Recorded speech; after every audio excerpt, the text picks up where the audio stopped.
ओम शान्ति।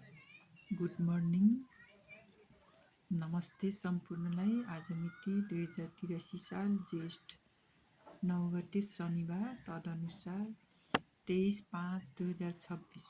प्राप्त मुरली ओम शान्ति। बापदादा मधुबन। बापदादाले मुरलीको मुख्य सारमा भन्नुभएको छ, मिठे बच्चे, रावणले तिमीलाई धेरै पीडित बनाएको छ। अहिले तिमी भक्तहरूको रक्षक भगवान आउनुभएको छ तिम्रो पीडालाई हटाउन।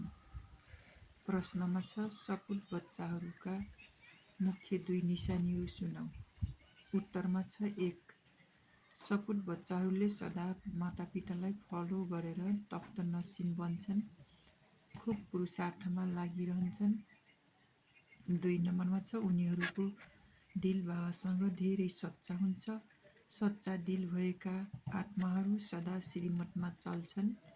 भित्र सच्चाइ छैन भने यादमा रहन सक्दैनन्। गीत छ, भोलेनाथ से निराला।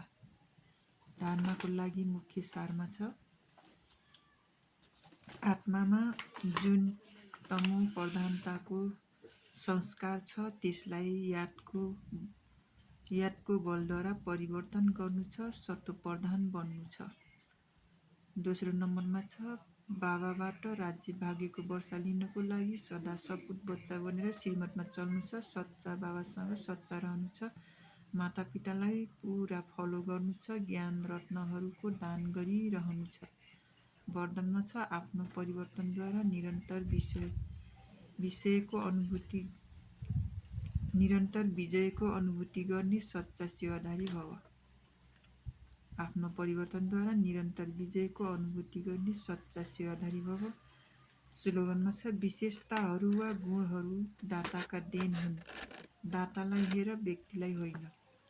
अव्यक्त इशारा छ, सदा अचल अडोल एकरस स्थितिको अनुभव गर। ओम शान्ति। हजुरहरूको दिन शुभ रहोस्। ओम शान्ति। ओम शान्ति। ओम शान्ति।